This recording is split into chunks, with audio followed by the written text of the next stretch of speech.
Hello students, so our today's topic is storage class.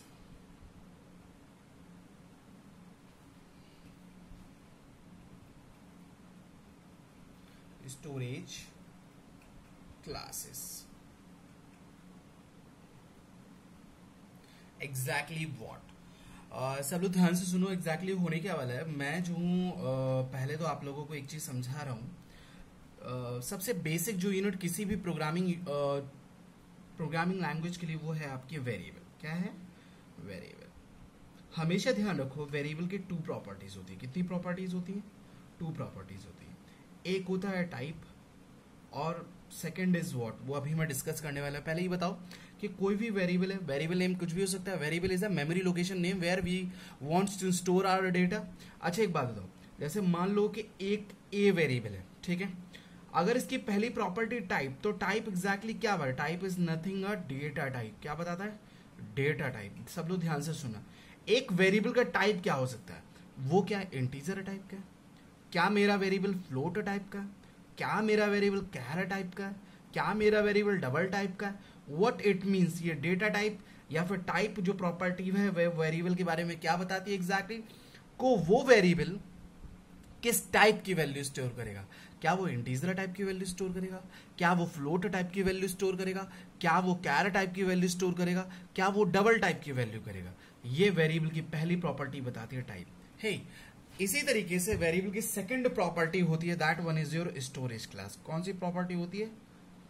Storage class. Second property क्या होती है? Storage class. हे variable की दोनों ही properties जो है वो वेरिएबल के बारे में डिस्कशन कर रही है कि वेरिएबल का टाइप क्या है और दूसरा क्या है वेरिएबल की स्टोरेज क्लास. जैसे कि एग्जैक्टली स्टोरेज क्लास देखो यार, टाइप तो ये बता रहा है कि किस टाइप की वैल्यू स्टोर करेगा वेरिएबल, और स्टोरेज क्लास ध्यान से सुनना एग्जैक्टली क्या क्या बताने वाला है. अगर मैं शॉर्ट में कहूं तो कुछ ये बताने वाला है. पहला पॉइंट है वो ये बताएगा. पहला पॉइंट है स्टोरेज. स्टोरेज का मतलब ये है exactly where the variable would be stored. आपका जो वेरिएबल एग्जैक्टली स्टोर करना होगा. आज तक आप लोग ये सोच रहे हो sir there is only memory portion where we have to store our variable और आर डेटा.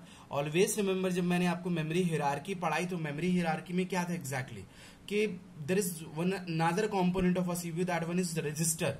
वो कहाँ होता है? सीपीयू के अंदर होता है. वहां भी हम अपने वेरिएबल्स और अपने डेटा को स्टोर करते हैं for the temporary purpose, but store कहीं ना कहीं करते हैं. तो ऑलवेज रिमेंबर स्टोरेज क्लास क्या बताती है? पहली चीज आपका वेरिएबल कहां स्टोर होने वाला है. Second property. यहां से यहां जा रहा हूं मैं. हे तो टाइप क्या बताता है? किस टाइप का वेरिएबल. स्टोरेज क्लास क्या बताती है? हमेशा ध्यान देना वो वेरिएबल कहां स्टोर होने वाला है. उसके अलावा उस वेरिएबल की डिफॉल्ट इनिशियल वैल्यू क्या है. डिफॉल्ट इनिशियल वैल्यू क्या है? डिफॉल्ट इनिशियल वैल्यू क्या है? डिफॉल्ट इनिशियल वैल्यू क्या है? ये what is default initial value? कोई मुझे बताएगा एग्जैक्टली अगर मैं इसे डिफाइन करूं तो मैं डिफाइन कर दे रहा हूं कि व्हाट विल बी द. अभी जब मैं एग्जांपल लूंगा तब आपको ज्यादा समझ में आ रहा है. थोड़ा सा पेशेंस रखने की जरूरत है कि what will be the initial. देखो जो स्टोरेज क्लासेस टोटल 4 चीजें बताने वाली. कितनी चीजें बताने वाली वेरिएबल के बारे में? 4 चीजें. वो स्टोर कहां होगा, उस वेरिएबल के डिफॉल्ट इनिशियल क्या वैल्यू होगी, स्टोरेज यूनिट वेरिएबल है वो वेरिएबल कहां स्टोर होगा, डिफॉल्ट इनिशियल वैल्यू. एग्जैक्टली जब मैं एग्जांपल लूंगा तब ज्यादा समझ में आएगा जो लोगों को ये टर्म में दिक्कत हो रही है. Default initial value, what will be the initial value of the variable. Initial value of the variable if initial value is not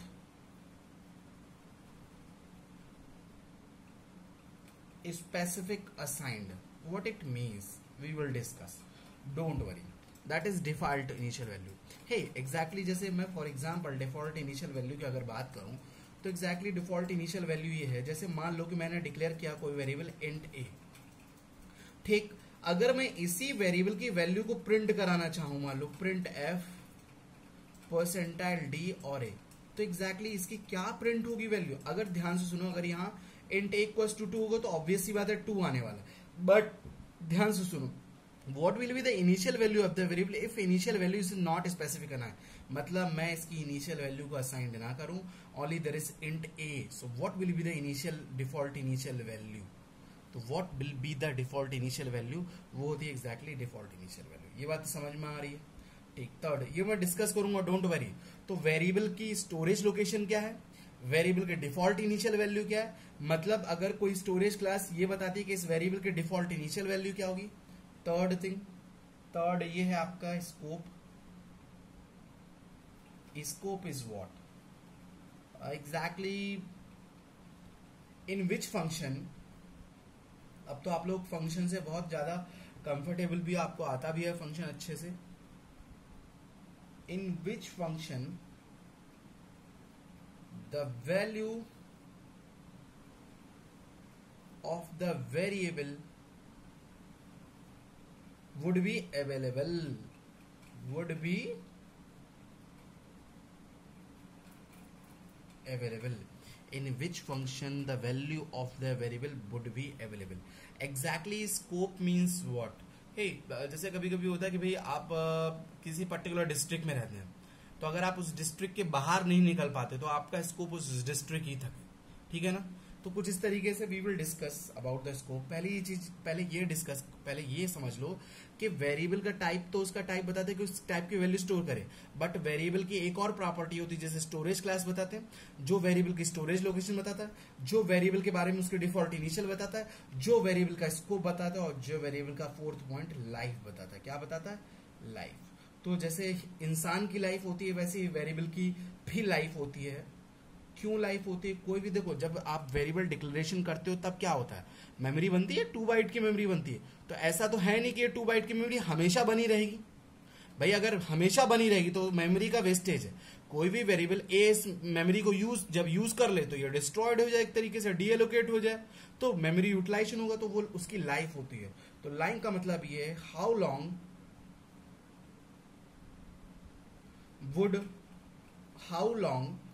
would the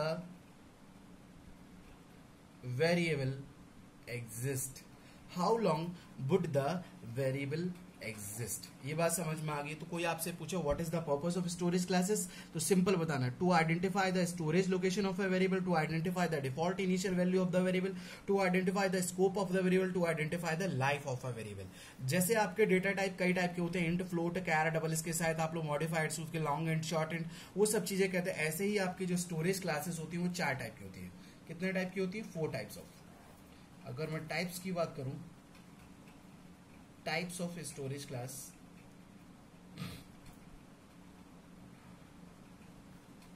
तो बेसिकली आपकी 4 टाइप्स ऑफ स्टोरेज क्लास होती है। पहला होता है आपका automatic storage class,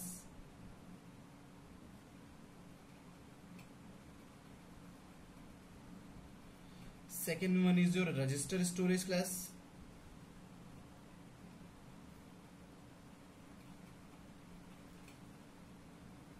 and third one is your external storage class, and the fourth one is your static storage class। मेरी बात ध्यान से समझो। हे हर एक स्टोरेज क्लास, ध्यान से सुनना, पहली चीज तो ये समझो कि जैसे आपके इंटीजर के लिए इंट होता है कीवर्ड, फ्लोटिंग पॉइंट नंबर्स के लिए फ्लोट होता है, कैरेक्टर के लिए कैर होता है, तो उसी तरीके से ऑटोमेटिक के लिए जो कीवर्ड यूज होता है वो यूज होता है ऑटो, रजिस्टर के लिए रजिस्टर ही यूज होता है, आपका एक्सटर्नल के लिए ध्यान से सुने, बहुत इंपॉर्टेंट है ये, एक्सटर्न यूज होता है, और स्टैटिक के लिए स्टैटिक यूज होता है। एग्जैक्टली मतलब क्या, ध्यान से सुनना। मान लो ये रहा आपका वेरिएबल, तो पहली प्रॉपर्टी क्या होती है उसका, टाइप मतलब इंट, फ्लोट क्या रहेगा, यहाँ क्या क्या पॉसिबिलिटी, इस जगह पे फ्लोट की पॉसिबिलिटी है, कैर की पॉसिबिलिटी है, डबल की पॉसिबिलिटी, और भी डेटा टाइप्स की पॉसिबिलिटी। इसके आगे इस पोर्शन पे यहाँ पर लगता है स्टोरेज क्लास। क्या लगता है? Storage class. तो स्टोरेज क्लास की एग्जैक्टली 4 पॉसिबिलिटी। कितनी पॉसिबिलिटी?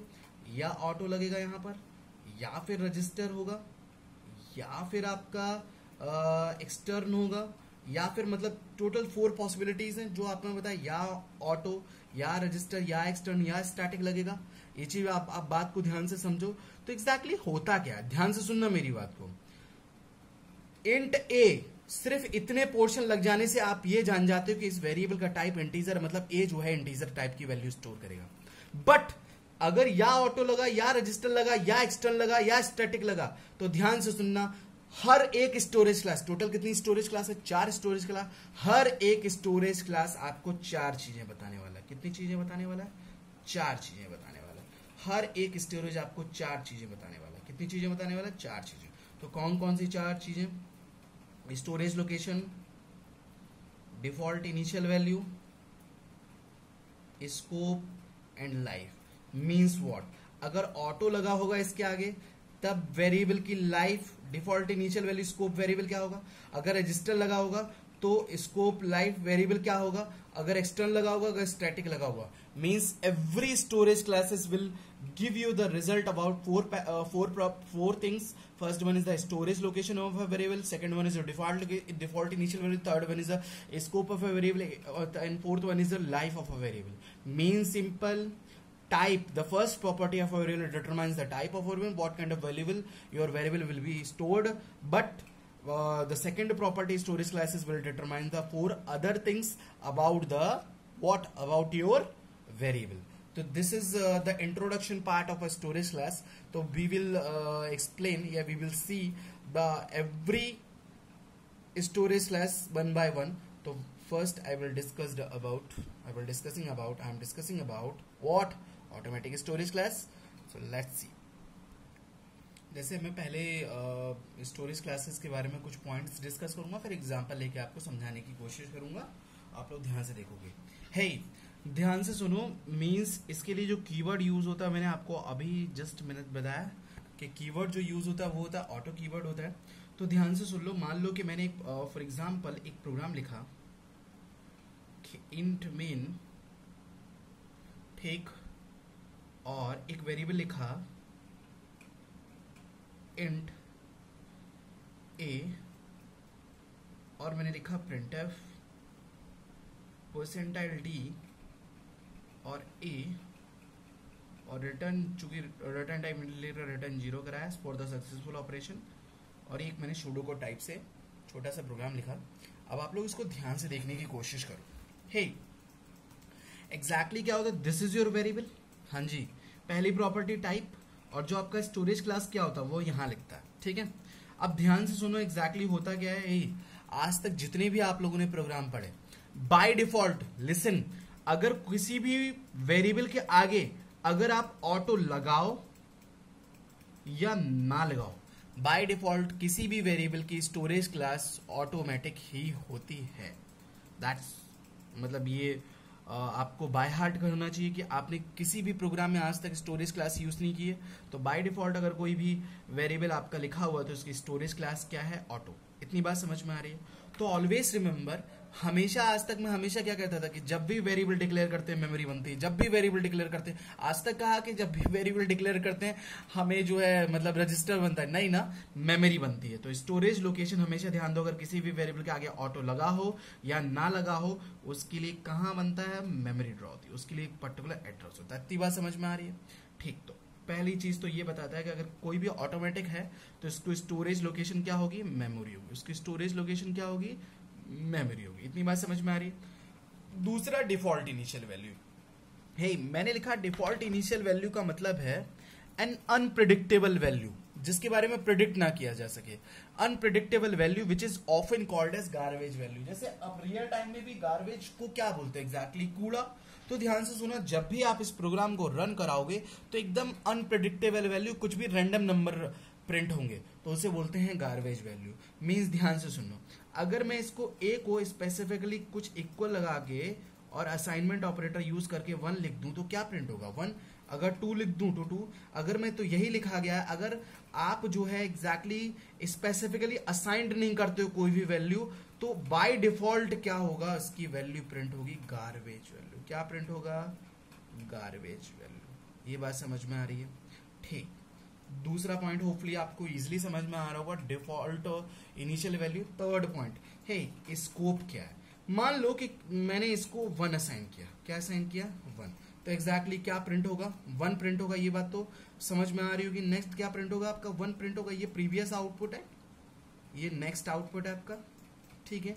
अब ध्यान से सुन लो, अगर कोई भी variable, this is the block, this is the body block, यहां से लेकर जहां से करली ब्रैकेट ओपन होता है, यहां से करली ब्रैकेट क्लोज होता है, इसे एग्जैक्टली बोलते हैं बॉडी ऑफ अ ब्लॉक या body of a main exactly. तो ध्यान से सुनना, ये जो वेरिएबल है आप इसको यूज जो है with in the this block कर सकते हैं। मीन्स अगर किसी भी वेरिएबल के आगे ऑटोमेटिक लगा है, मतलब ऑटो लगा है या नहीं भी लगा है, तो उसका जो स्कोप होगा, स्कोप का मतलब उसको यूज कहां कहां कर सकते हो पूरे प्रोग्राम में। एक बात बताओ, पूरा प्रोग्राम जो होता है वो कॉम्बिनेशन ऑफ फंक्शन होता है। हो सकता है इसके आगे तुम फैक्टोरियल का फंक्शन बना लो, हो सकता है ऐड डिजिट ऑफ नंबर का, फिबोनाची का फंक्शन, दुनिया भर का फंक्शन बना लो एक प्रोग्राम में।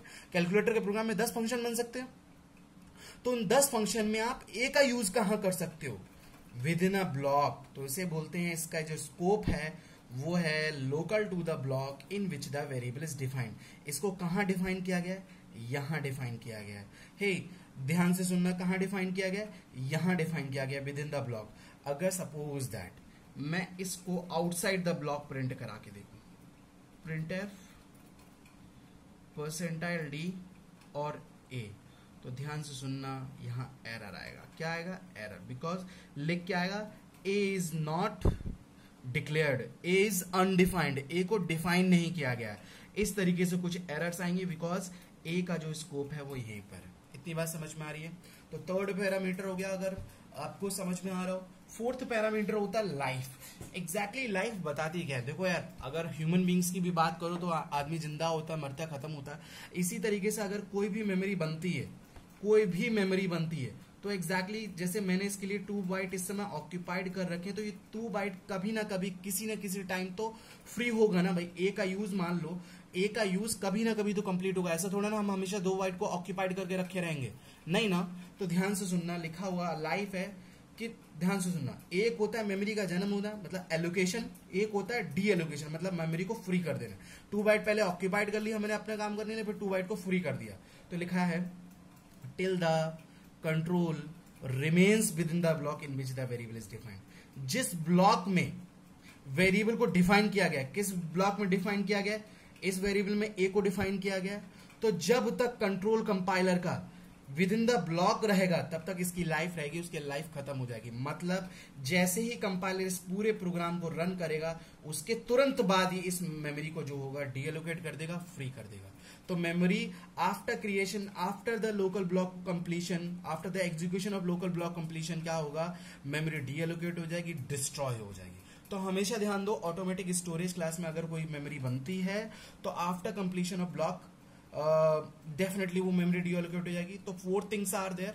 तो मैंने अगेन थोड़ा सा रिवीजन करूं तो आपके वेरिएबल की 2 प्रॉपर्टी, टाइप ये बताता है वेरिएबल कहाँ स्टोर होगा, या उसका उसका टाइप क्या है, मतलब वो मेमोरी एग्जैक्टली टाइप क्या बताएगा, वेरिएबल का टाइप क्या, मतलब वेरिएबल अपने अंदर किस टाइप की वैल्यू स्टोर करेगा। और सेकंड पैरामीटर होता है या सेकंड उसकी प्रॉपर्टी होती है स्टोरेज क्लास। तो स्टोरेज क्लास क्या बताती है, उसकी स्टोरेज लोकेशन क्या है, उसकी डिफॉल्ट इनिशियल वैल्यू क्या है, उसका स्कोप क्या है, उसकी लाइफ क्या है। तो किसी भी, ध्यान से एक और चीज बता रहा हूं, अगर ऑटो लगा हो या ना लगा हो, बाय डिफॉल्ट स्टोरेज क्लास क्या होती है आपकी, ऑटो ही होती है। अब हम सेकंड स्टोरेज क्लास डिस्कस कर रहे हैं जिसका नाम है रजिस्टर स्टोरेज क्लास। ध्यान से देखना भाई, नेक्स्ट स्टोरेज क्लास है आपकी रजिस्टर स्टोरेज क्लास। कौन सी स्टोरेज क्लास है, रजिस्टर स्टोरेज क्लास। तो ध्यान से सुनना, वही 4 थिंग होगी, storage, default initial value, scope and life. तो एग्जैक्टली अगर मैं एग्जांपल लूं, ध्यान से देखो, जैसे मैंने प्रीवियस एग्जांपल लिया एज इट इज वही एग्जांपल ले रहा हूं, नथिंग डिफरेंट। इंट मीन, ठीक है, ऑलवेज रिमेंबर, अगर मैंने कोई वेरिएबल लिया इंट ए, ठीक, और प्रिंट एफ परसेंटाइल डी, और अगर ए को मैं प्रिंट करा रहा हूं और यहां रिटर्न, ठीक है। तो खास बात यह है कि अगर जैसे बाय डिफॉल्ट अगर यहां कुछ भी नहीं लगाया तो इसका मतलब बाय डिफॉल्ट ये ऑटो है। बट अगर आपने यहां पर यूज किया वर्ड रजिस्टर, कौन सा वर्ड यूज किया, रजिस्टर, तो ध्यान से सुनना, पहला स्टोरेज बजाय मेमोरी के कहाँ होगा, सीपीयू रजिस्टर में होगा।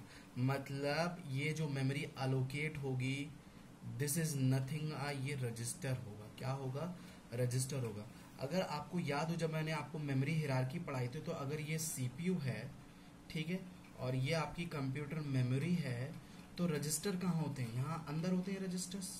तो मेरी बात ध्यान दो, मान लो प्रोसेस के अंदर एएलयू है, ठीक है, ALU wants to execute some data, तो exactly क्या करता है, सबसे पहले मैंने आपको बताया था कि वो डेटा को कहाँ ढूंढता है, रजिस्टर में ढूंढता है। अगर रजिस्टर में डेटा मिल गया तो ऑपरेशन इज हिट वरना ऑपरेशन इज मिस, ठीक है। अगर डेटा मिल गया तो यहीं से यहीं ट्रांसफर हो जाएगा। अगर डेटा नहीं मिला तो वो कहाँ ढूंढता है, मेमोरी में ढूंढता है। मेमोरी में सबसे कैशे मेमोरी में ढूंढता है ना, याद आया कुछ, कैशे मेमोरी में, फिर मेन मेमोरी में, फिर सेकेंडरी मेमोरी में। तो एक मेरा एक क्वेश्चन मार्क है कि एक बात बताओ आपको, मतलब रजिस्टर में अगर आपका डेटा मिला होगा तब सीपीयू जल्दी एक्सेस कर लेगा, अगर मेमोरी में पड़ा होगा तब जल्दी एक्सेस कर लेगा। ऑब्वियस ही बात है, रजिस्टर में विद इन द सीपीयू अगर कोई चीज आपको मिल जाए तो ऑब्वियस, तो ऐसे डेटा, ऐसा इंपॉर्टेंट डेटा जिसको सीपीयू की बार बार जरूरत हो सकती है, ऐसे डेटा को हमेशा कहाँ रखा जाता है, सीपीयू रजिस्टर में रखा। तो उस नथिंग, उस वेरिएबल को आप क्या करो, रजिस्टर लगा दो उसके आगे, तो उसकी जो मेमोरी बनेगी वो रजिस्टर में बनेगी, रजिस्टर सीपीयू के अंदर होते। बाकी सब चीजें एग्जैक्टली जैसा आपका पहला ऑटोमेटिक स्टोरेज क्लास था, एग्जैक्टली वैसे ही storage CPU register. Default initial value इसका क्या होगा, गार्बेज, गार्बेज मतलब कूड़ा, कूड़ा मतलब कुछ भी अननेसेसरी अनप्रिडिक्टेबल नंबर प्रिंट होंगे। स्कोप अगेन वही, इस बंदे को, किसको, ए वेरिएबल को हम with in the scope he use कर सकते हैं, कितनी भी बार इसी बॉडी के अंदर यूज कर लो, बाहर यूज नहीं कर सकते हैं। और लाइफ ये वो है, till the controls remains with in the block in which the variable is defined. मतलब जब तक कंट्रोल कंपाइलर का इस ब्लॉक के अंदर होगा तब तक ये जिंदा रहेगा, ये लाइफ इसकी एग्जिस्ट रहेगी, वरना लाइफ इसकी डीएलोकेट हो जाएगी रजिस्टर में। तो this is all about automatic and register storage class. In next lecture we will discuss the external and static storage class. Thank you.